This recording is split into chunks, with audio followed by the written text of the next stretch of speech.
जब सत्ता की ताकत के सामने सवाल कमजोर पड़ जाए तो आवाज बुलंद करनी पड़ती है। बोल कि लब आजाद है तेरे। न्यूज क्लिक पर मेरे साथ। बोल के लब आजाद है तेरे, बोल ज़बां अब तक तेरी है। नमस्कार, बोल के लब आजाद है तेरे। मैं अभिसार शर्मा। तो किसानों ने मोदी सरकार की दुखती रग पर हाथ रख दिया है, यानी कि उनकी कमजोर नब्ज को उन्होंने पकड़ लिया है। और कमजोर नब्ज से मेरा क्या अर्थ है वो आपको किसानों के नारों से स्पष्ट हो जाएगा। क्या है किसान का ताजा नारा आपके स्क्रीन पर? सरकार की असली मजबूरी, अडानी अंबानी जमाखोरी। जी हां, कल जब प्रेस कॉन्फ्रेंस की किसानों ने, तो इस प्रेस कॉन्फ्रेंस में खास बात उभर कर आई। उसमें यह बात उभर कर आई कि ये तीन चेहरे जो आपके स्क्रीन पर हैं, अडानी, मुकेश अंबानी और रिलायंस के अनिल अंबानी, किसान अब इन उद्योगपतियों पर हमला करेंगे और उसके जरिए प्रधानमंत्री नरेंद्र मोदी पर हमला किया जाएगा। क्योंकि आप जानते हैं कि राहुल गांधी पहले ही मोदी सरकार को सूबूट की सरकार कह चुके हैं, जिसको लेकर पहले ही प्रधानमंत्री नरेंद्र मोदी बहुत ही रक्षात्मक मुद्रा में थे। तो अब किसानों ने सरकार की कमजोर नब्ज पकड़ी है। मगर जो आज मैं आपको बतलाने वाला हूं वो ये कि इसके मायने क्या है, नंबर एक। नंबर दो, अब से ही भारतीय जनता पार्टी ने एक बहुत ही जहरीला और न्यूनतम प्रोपेगेंडा किसानों के खिलाफ शुरू कर दिया है। और वो समझने के लिए आपको स्क्रीन पर देखना होगा इस शख्स को। यह है केंद्रीय मंत्री राव साहेब दानवे।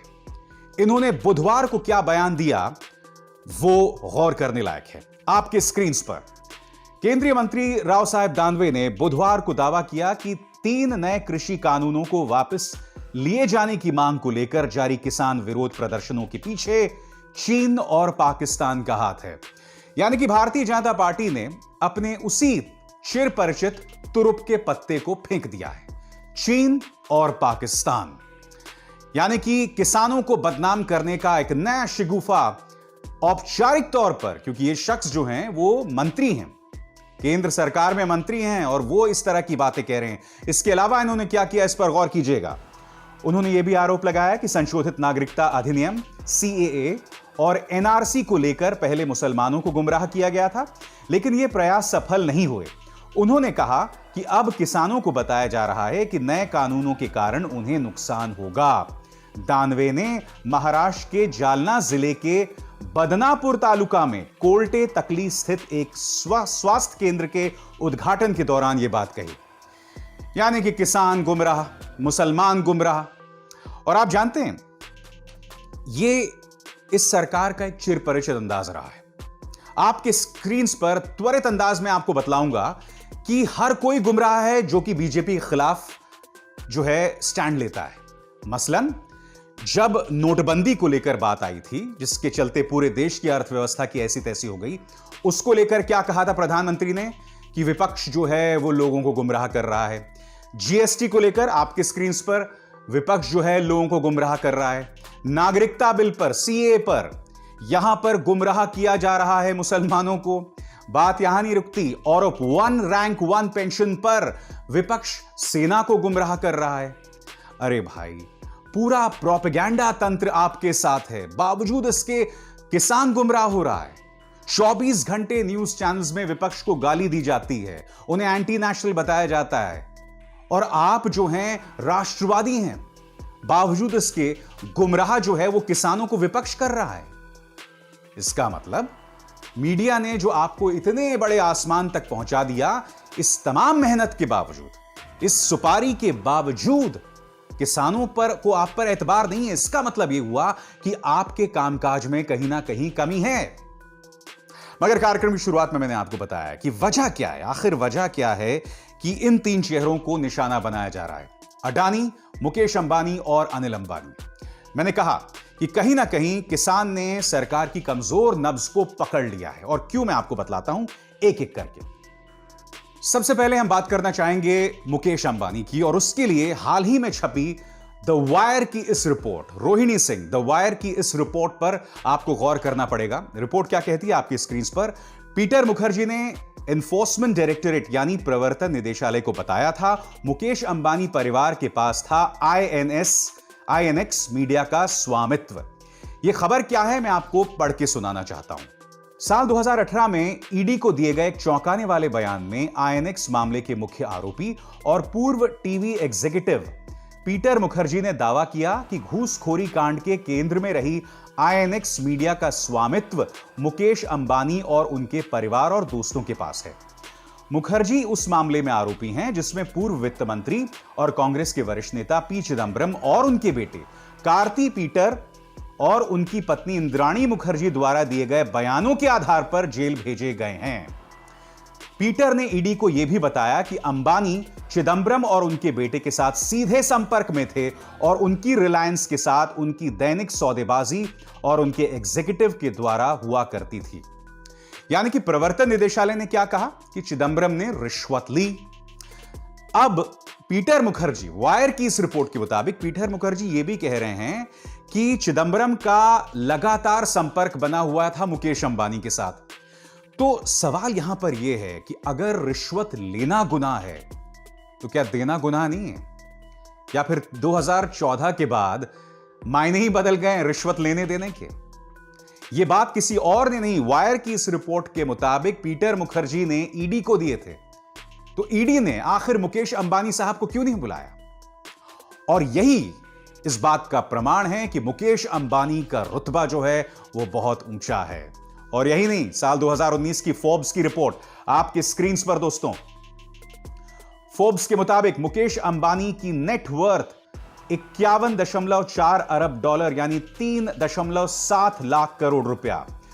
दूसरे स्थान पर गौतम अडानी, जिनकी संपत्ति की कीमत है 15.7 अरब। और क्या आप जानते हैं कि फोर्ब्स की रिपोर्ट यह भी बता रही थी कि इन दोनों की जो नेट वर्थ है, यानी कि ये पिछले 5 सालों में इनकी जो संपत्ति है वो दुगनी हो गई है। इस देश में आप खुद जानते हैं कि इस देश का जो आम इंसान है पिछले 45 साल की सबसे खराब रोजगार को लेकर स्थिति का सामना कर रहा है। बेरोजगारी को लेकर 45 साल में सबसे खराब हालात हैं। यही नहीं, एक रिपोर्ट यह भी आई थी कि पिछले 45 सालों में जो गरीब है, गांव का रहने वाला, वो जरूरी चीजों पर कम खर्चा कर रहा है, सबसे कम खर्चा कर रहा है। मगर मुकेश अंबानी साहब हों या गौतम अडानी साहब हों, इन दोनों की जो आय है या जो उनकी संपत्ति है वो लगातार बढ़ रही है। किसान इस बात को देख रहा है। अब गौर किया जाए गौतम अडानी पर। अडानी साहब की बात पर गौर करने के लिए आपको रुख करना पड़ेगा इकोनॉमिक टाइम्स की इस रिपोर्ट पे। यह खबर क्या कहती है दोस्तों? यह खबर यह कहती है कि भारतीय नेवी ने 45,000 करोड़ की एक परियोजनाओं को लेकर टेंडर जारी किए थे, बिड जारी किए थे। अडानी ग्रुप के पास इस मुद्दे को लेकर कोई तजुर्बा नहीं है, मगर उन्होंने इस मुद्दे में बिडिंग कर दी, दावा खेल दिया। आप बताइए ना, जिस चीज को लेकर आपके पास कोई तजुर्बा नहीं है उस चीज को लेकर आप बिडिंग कर रहे हैं। यह इकोनॉमिक टाइम्स में मनु पब्बी की रिपोर्ट थी। बात यहां नहीं रुकती, आपको कुछ और करने की जरूरत नहीं है दोस्तों। गूगल पर जाइए और गूगल पर जाके सर्च कीजिए कि पिछले 5 सालों में हमारे देश में जो बंदरगाह हैं या एयरपोर्ट्स हैं, सबसे ज्यादा करार किस औद्योगिक समूह को दिए गए हैं? जवाब है अडानी साहब। जी हां, स्ट्रैटेजिक पोर्ट्स से लेकर एयरपोर्ट से लेकर बहुत बड़ी तादाद में इन्हें हमारे जो हैं करार दिए गए हैं, चाहे स्ट्रैटेजिक पोर्ट्स हों चाहे बंदरगाह। किसान इस बात को समझता है। अब गौर कीजिए दोस्तों इस तीसरे चेहरे पर, इनका नाम है अनिल अंबानी। क्या आप जानते हैं कि अनिल अंबानी की कंपनी रिलायंस का करार हुआ है रफाल समझौते में? अब इसको लेकर फ्रांस के पूर्व राष्ट्रपति फ्रांसुआ ओलांद ने क्या कहा था आपकी स्क्रीन पर।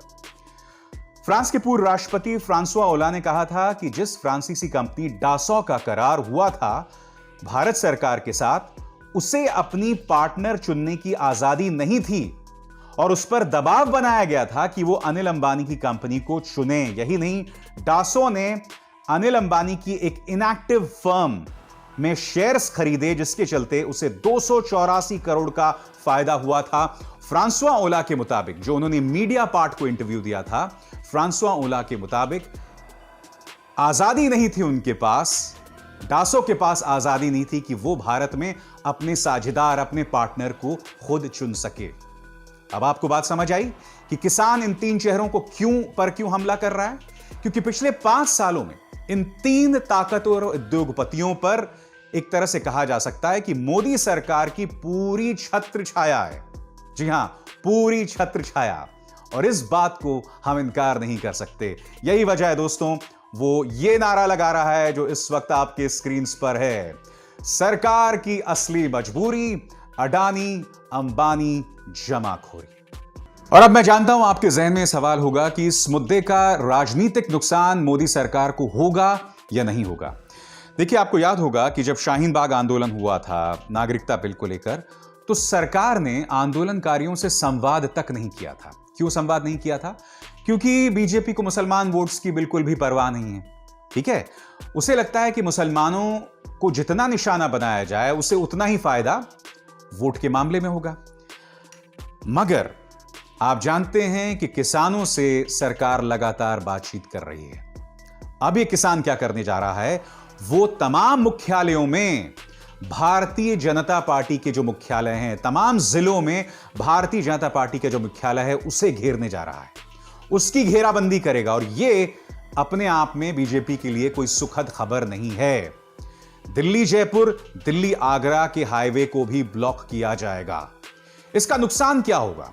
उसके लिए आपको इस तस्वीर पर गौर करना पड़ेगा।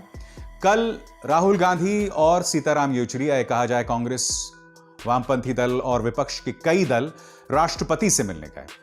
राहुल गांधी ने हमला बोलते हुए मोदी सरकार पर कहा कि आप किसान की ताकत को अनसुना नहीं कर सकते। सुनिए राहुल गांधी को। ये जो बिल पास किए गए हैं, ये किसान विरोधी बिल है। प्रधानमंत्री जी ने कहा था कि ये बिल किसानों के हित के लिए है। सवाल उठता है कि अगर ये बिल किसानों के हित में है तो किसान सड़कों पे क्यों खड़ा है? किसान इतना गुस्सा क्यों है?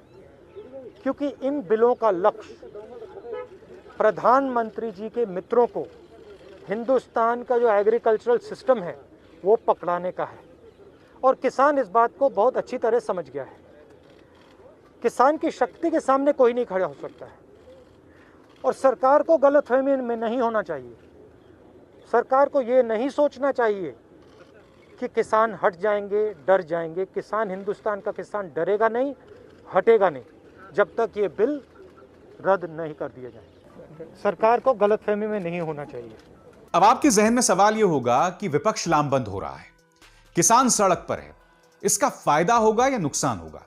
क्योंकि मोदी सरकार डरी हुई है, यही वजह है कि वो उससे लगातार संवाद कर रही है। मगर हकीकत यह भी है कि सरकार के पास एक तुरुप का पत्ता है।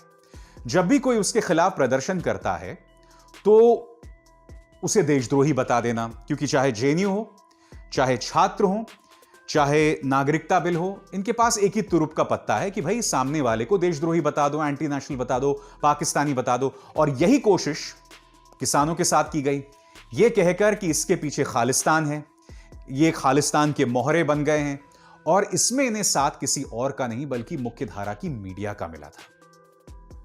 मगर यह इतना आसान नहीं है, और वो क्यों मैं आपको बतलाना चाहता हूं। सबसे पहली बात, इस वक्त जो आंदोलनकारी है उसे इन तमगों की कोई परवाह नहीं है। इसके अलावा वो जानता है कि वो पूरी तैयारी के साथ मैदान में है, उसे क्या चाहिए वो पूरी तैयारी के साथ है। और वो प्रमाण इस बात का है कि कल जो उन्होंने प्रेस कॉन्फ्रेंस किया और जिसके जरिए उसने उद्योगपतियों को, 3 खास उद्योगपतियों को निशाना बनाया, वो इसका जीता जागता प्रमाण है कि वो पूरी तैयारी के साथ मैदान में उतरा है। और क्या बीजेपी को चिंता होनी चाहिए? उसके लिए मैं आपका ध्यान कुछ स्थानीय चुनावों की तरफ खींचना चाहूंगा। राजस्थान के स्थानीय इकाई के चुनाव हुए, जिला पंचायत और जिला परिषद के। यहां पर बीजेपी को जीत मिली है, और आप जानते हैं कि जिला पंचायत और जिला परिषद में कौन लोग वोट देते हैं। तो क्या इसका मतलब यह हुआ कि राजस्थान का किसान भारतीय जनता पार्टी से खुश है? बिल्कुल, एक जवाब यह हो सकता है। दूसरा जवाब यह हो सकता है कि राजस्थान के अंदर अशोक गहलोत सरकार के कामकाज से वहां के लोग खुश नहीं हैं, क्योंकि लगातार इस बात की शिकायतें मिल रही हैं कि जो उनके विधायक हैं या उनके जो नौकरशाह हैं वो भ्रष्टाचार में लिप्त हैं और इस चीजों को बढ़ावा दिया जा रहा है। इसके अलावा खुद कांग्रेस राजस्थान के अंदर दो फाड़ है, क्योंकि टोंक जहां से यह शख्स सचिन पायलट विधायक है वहां पर भी बीजेपी को ज्यादातर सीटें मिली हैं। तो एक तो यह प्रमाण सामने आपके है कि राजस्थान में बीजेपी की जीत यह बतलाती है कि किसान उससे नाराज नहीं। मगर आपको रुख करना पड़ेगा महाराष्ट्र और उत्तर प्रदेश का। बनारस में जब विधान परिषद के चुनाव होते हैं तो यहां पर बीजेपी को हार का सामना करना पड़ता है। बनारस जो कि प्रधानमंत्री नरेंद्र मोदी की लोकसभा कंस्टिट्यूएंसी है, तो यह क्या जतलाता है।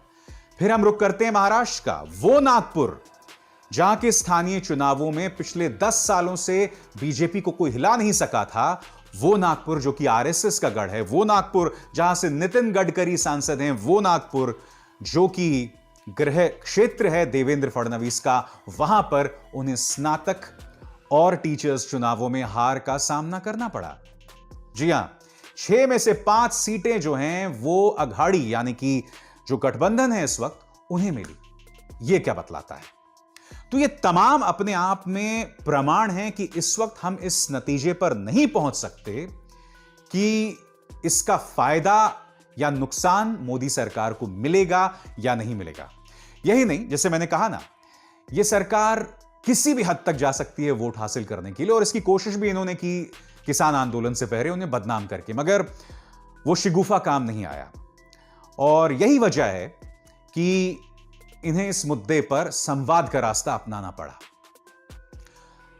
मगर चूंकि तमाम स्रोत, तमाम ताकत इस सरकार के हाथ में है, अब देखना है ये कि आने वाले दिनों में पूरा जो रुख है, पूरा जो राजनीतिक घटनाक्रम है, वो किस ओर बढ़ता है। तो बोल के लब आजाद हैं तेरे में बस इतना ही। मेरी आप सबसे अपील कि मेरे इस कार्यक्रम को ज्यादा से ज्यादा लोगों तक पहुंचाएं, इसे लाइक करें, शेयर करें, व्हाट्सएप और एसएमएस के जरिए अपने दोस्तों के साथ साझा करें, ताकि जो जानकारी हम आपको दे रहे हैं, जो पूरी तरह से तथ्यों पर आधारित हैं, हम गोदी और पालतू मीडिया के प्रोपेगेंडा को धराशायी कर सकें। अभिसार शर्मा को दीजिए इजाजत। नमस्कार।